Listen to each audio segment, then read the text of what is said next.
kanjani kodwa ngokuthemba inkosi siyazi ukuthi kukhona indlela azoyenza asibelele yona. Hallelujah. Bamba la besuhamba. Hallelujah. Ngizoba mfishane bazalwane ngizofuna namhlanje umlayezo eyincwadini umlayezana zona namhlanje encwadini ka-Isaiah 55. Hallelujah bazalwane. Sizoya encwadini ka-Isaiah 55 sifunde verses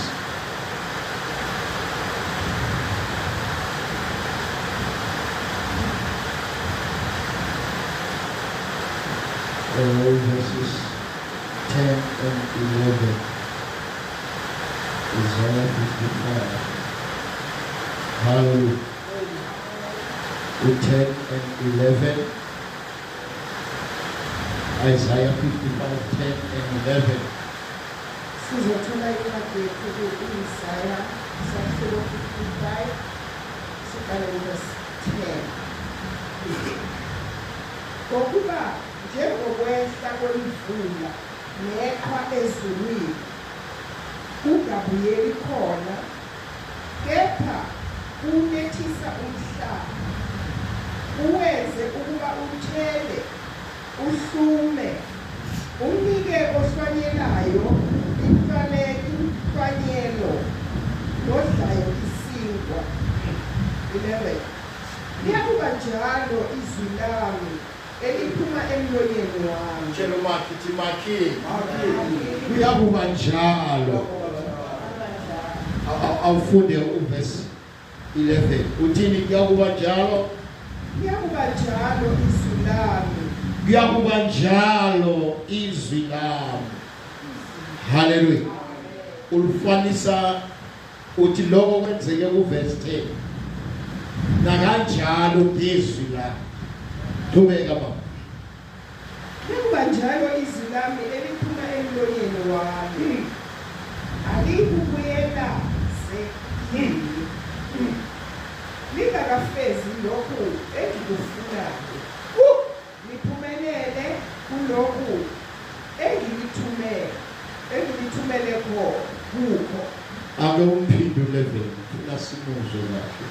Liyakuba njalo izwi lami eliphuma emlonyeni wami.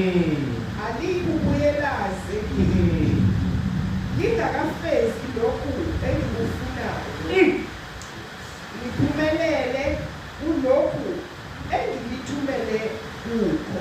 Liyakuba njalo ngezwi lami engilithumele. Hallelujah. Sikhulekele izwi.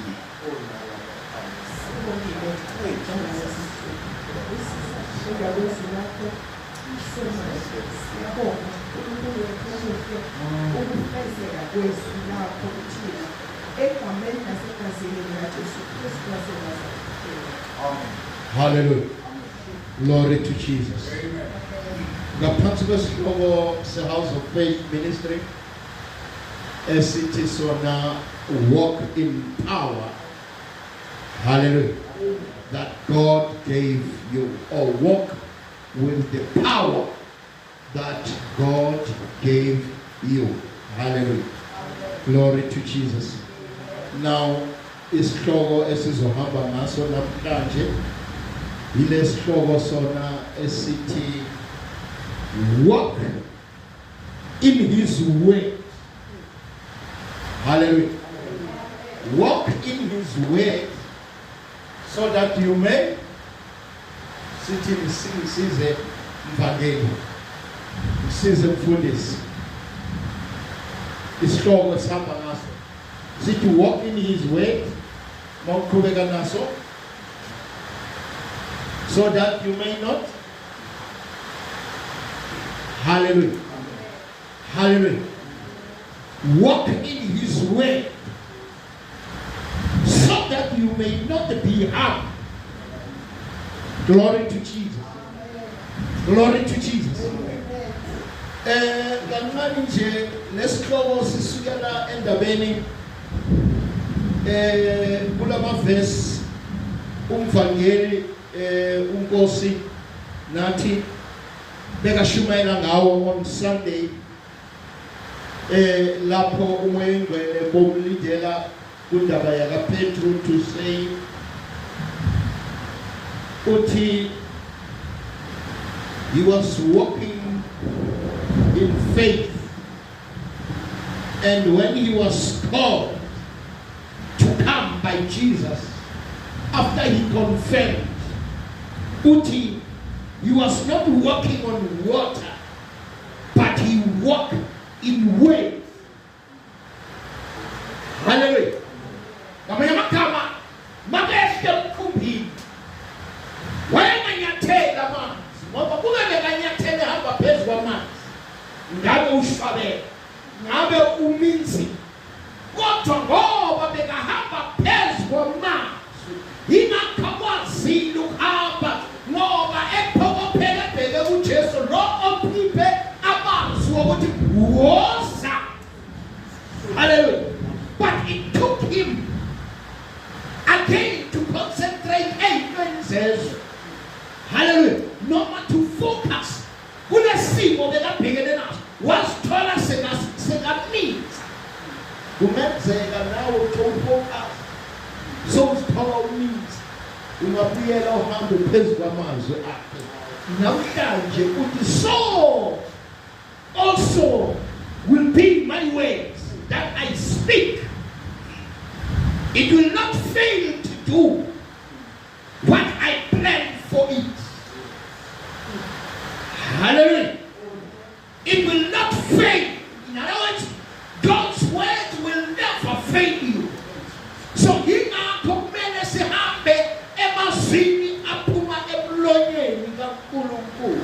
Kunamazwi aphumayo aphuma emlonyeni kodwa akusiwo aphuma kuNkulunkulu.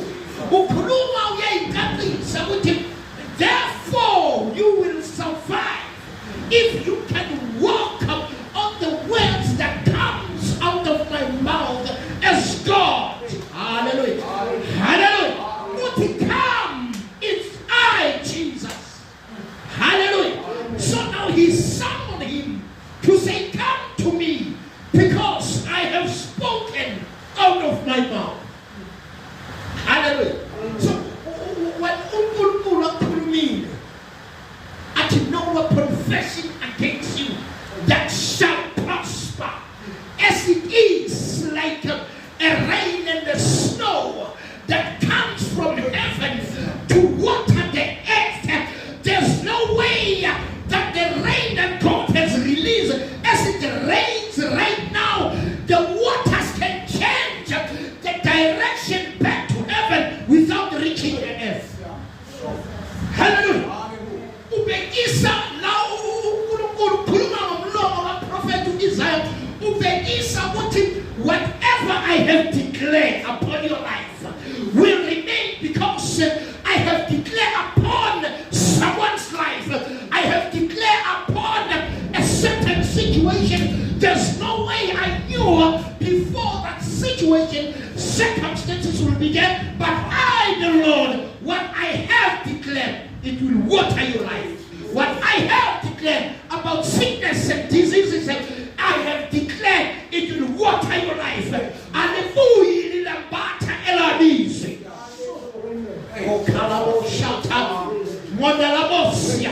Now, he was at this time he was summoning Israel to say, listen, I am the only God. Remember, as I did in Egypt, when you left Egypt, I have spoken the word to my men to say, Moses, lead them out of this place and take them to the promised land. Hallelujah. So now, as I did in Egypt, now you are in Babylon. My word will not come in vain out of my mouth. My word, what I have declared unto you, as I have promised. Now let the Bible akufunde mama verse 11.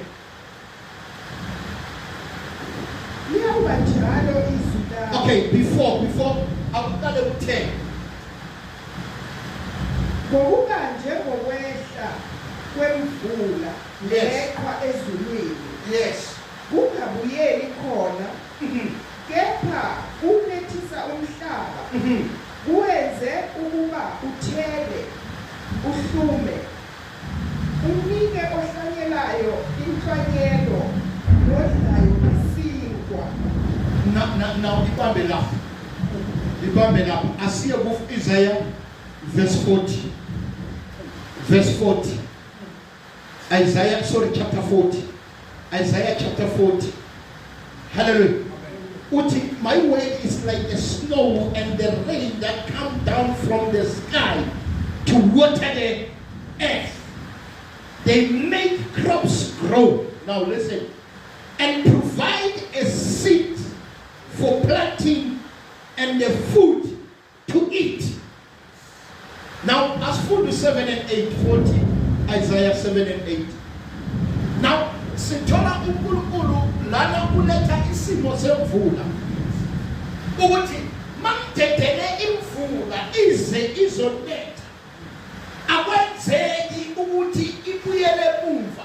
And akwenzeki ukuthi maseyinethile kungabi ukudla. Maseyinethile manzise umhlabathi ungabi nethelo, ungabi namasidi nalawenze the seed that will generate the seed that will generate Lord and the for the purpose. Hallelujah. If now Usamuti, if I have released healing upon you at Calvary, there's no way it is a seed from one person to another. From one person to another. If you were healed by his blood, by his wounds, you will also be healed. And the next one, as the seed continue to be more, and the healing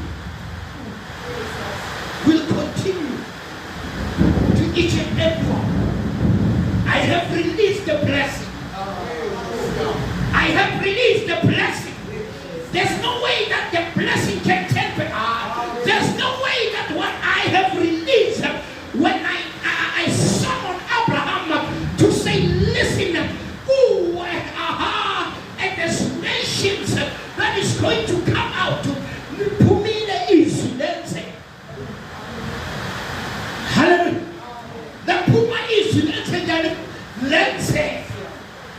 Hallelujah. So now look at this. If God didn't say any word that comes from him, let's hear verse 40, chapter 40, verse 7 and 8. Carry on. Verse 7. Utshani buyabuna, imbali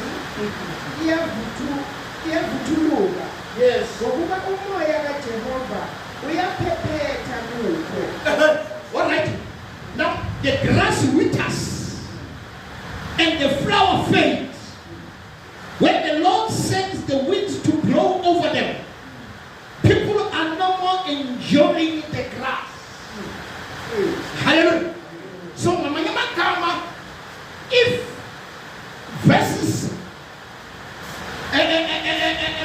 10 against Hagi and Dalweni, this is the result in Dalo. Ibangako. Now Iakutuga, who verses 8, Yatanjama. Utshani buyabuna, imbali iyavuthuluka. Yes. Kepha izwi likaNkulunkulu wethu limi kuze kube phakade. Yepha izutshani buyabuna. Imbali yenzenjani? Iyavuthuluka. Kodwa kunezwi eliminjalo. Kunezwi kumele sihambe ngaphezu kwalo. Ma ungahambi ngezwi, uhamba ngezwe. Kunomahluko phakathi kokuhamba ngezwi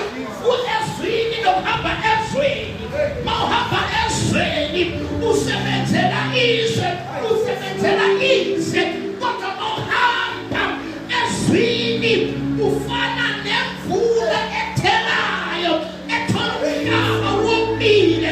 Ithi manje makube nokudla, manje makube namasinde for the progressing of things. What I have said, what I have declared, lalela lithi Bhayibheli izwi liyohlala. Hamba phezu kwezwi, ungahambi phezu komhlaba, ungahambi emhlabeni, hamba ezwini, ngoba izwi liyohlala, izwi likhona phakathi. Hallelujah. Hallelujah. If you walk in word, you will never be disappointed. If you walk in word, no matter what they can do, fear not, because he says, I am your God. Hallelujah. Hallelujah. Hallelujah. Hallelujah. If you don't have any child, if it's finished any child, this is my brother, Martin Yamahugo, Uti, it's what is bad. We are told about the prophets. This is John Liang Penny say. Liang Penny means it brings light, it brings guidance into my life. Hallelujah. Hallelujah. That is why it is very important for us believers. Hallelujah. Sing a chapter in Moses Kasha. Little by belly. What do you see with your naked eyes? Always Kasha. What the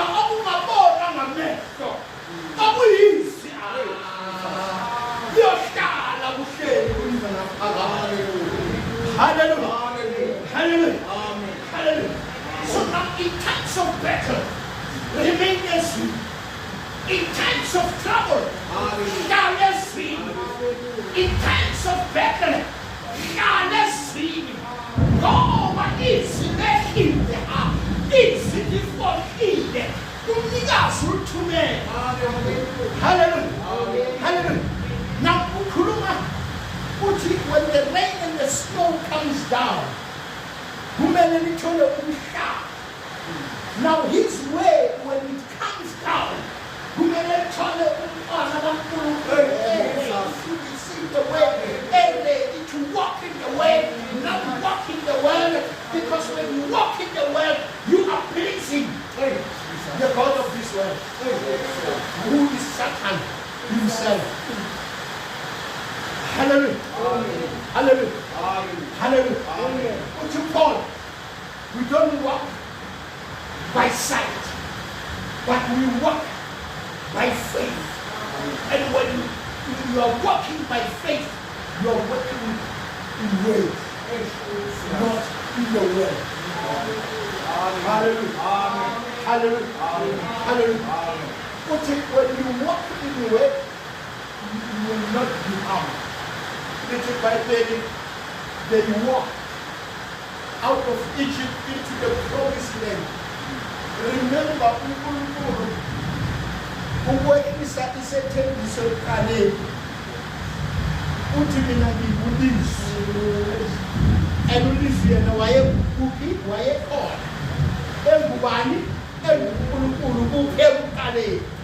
so Moses and take them into the promised land, which is Canaan.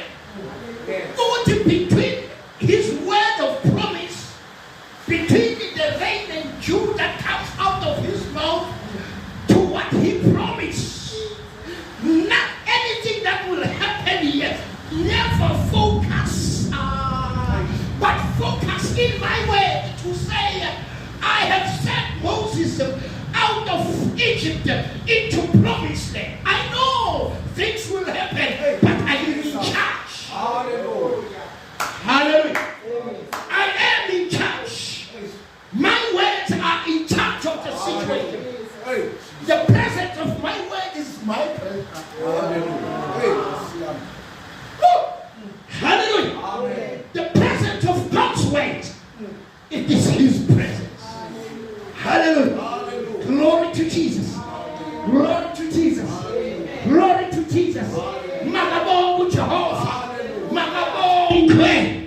Because Lamuka needs umnikazi ukhona. Hallelujah. Uthi Moses, tell him to fear not. Because I am in charge. I'm in control. I'm in control of everything that is happening. What for you? Because Moses, you are walking in wind. I want you just to do only one thing. Yes, you are facing the Red Sea, but I just want you, because you remain in my way. You came into the way and remain in the way. For now, practice. Hallelujah.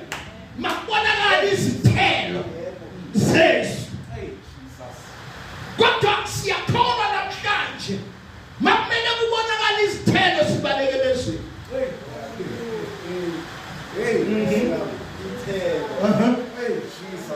Hallelujah. Makmena mupume is tell us says simbalegela Esri. What do Moses lift up? Self keep it. Because my word said Israel I will not disappoint, even though I cannot. We must read what on that you I will do for them to prove that I am your God. We are the seed. We have to generate more seeds. In other words, we have to generate more souls in his kingdom. Hallelujah. Hallelujah. Because one seed produces many seeds. Hallelujah. So we have to become the seed that produces another seed. Because now let him manage. What is the purpose of the seed? The purpose of the seed is to generate. As believers, let's generate souls into the kingdom of heaven. Would now produce the seed above this obstacle that they are seeing. Produce the seed. Would you parabisi yako? Uliparabisele na peso. Buze kubonakala isitheke. Baphile benyeke bafeke. I am here to say, when you walk in weight, you will never be disappointed. If you walk in weight, you will triumph at all times. If you walk in weight, you will, because the Bible says, Israel, let's go in closure. Psalm 119 verse 1. Amahubo 119 verse 1. Sing your father. Hallelujah. Chelumakiti. So your father. Glory to Jesus. Sing your father. Amahubo 119. Jesus verses 1. Woo! Babusisiwe abaqotho endleleni abahamba ngemithetho kaJehova. Babusisiwe endleleni abaqotho. Hallelujah. Now abaqotho abahamba kuphi? Endleleni kaJehova. Hallelujah. Hallelujah. Babusisi. In other words, those who were called and answered to the call and remain abaqotho and remain is those that are receiving izithelo zesibusiso.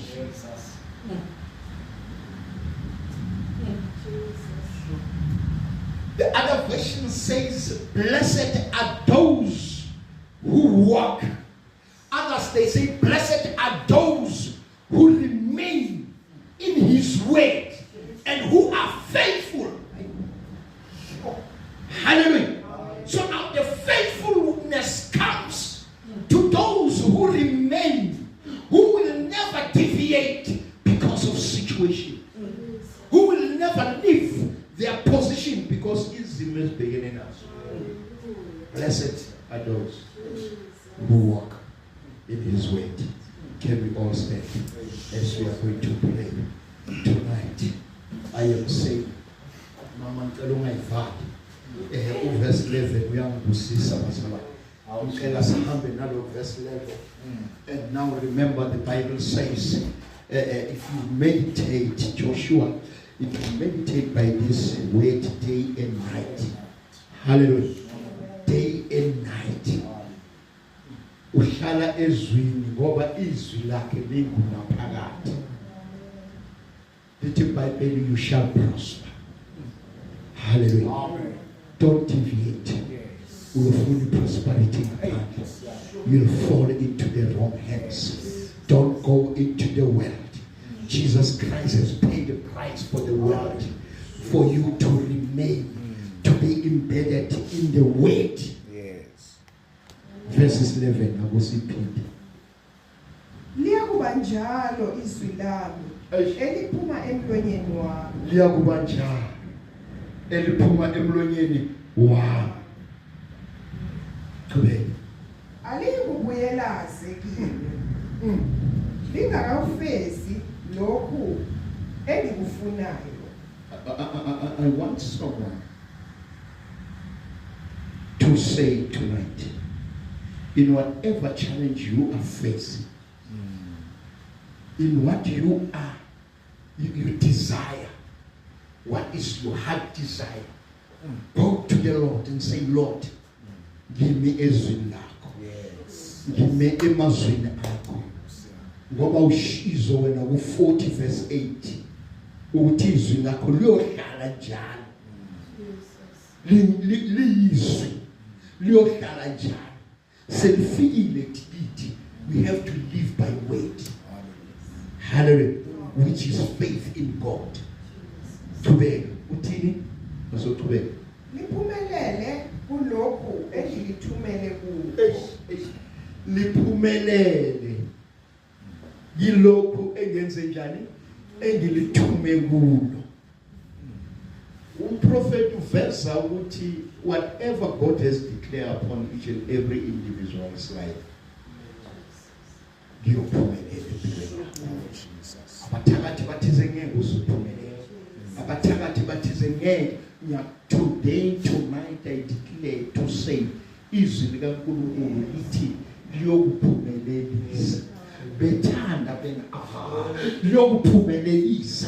Isimo singavumi liyokuphumelelisa. Abangani bakushiye emuva mawuthi uyabheka impilo yabo iphumelele yonke, kodwa remain in His word and say, Lord, tonight I've heard you say uyongiphumelelisa. Now in other words, uzokwendlulisa kulesimo obhekelela. Oh Jesus. Kubeka sesifa. Lingakafezi lokhu engikufunayo, liphumelele kulokhu engilithumele kukho. Hallelujah. We value Jehovah. Whatever you desire, monga kakutholi uthi Jehovah tonight. Nakanja. Oh Jesus. Hallelujah. Uyokuthola lokuphila okufunayo. Uyokuthola lomsebenzi ofunayo. Uyokuthola lomshado ofunayo. Izimo obhekene nazo lodlula usathane thande ngathanda. Can we all pray? Father, we thank you for your word is alive and powerful.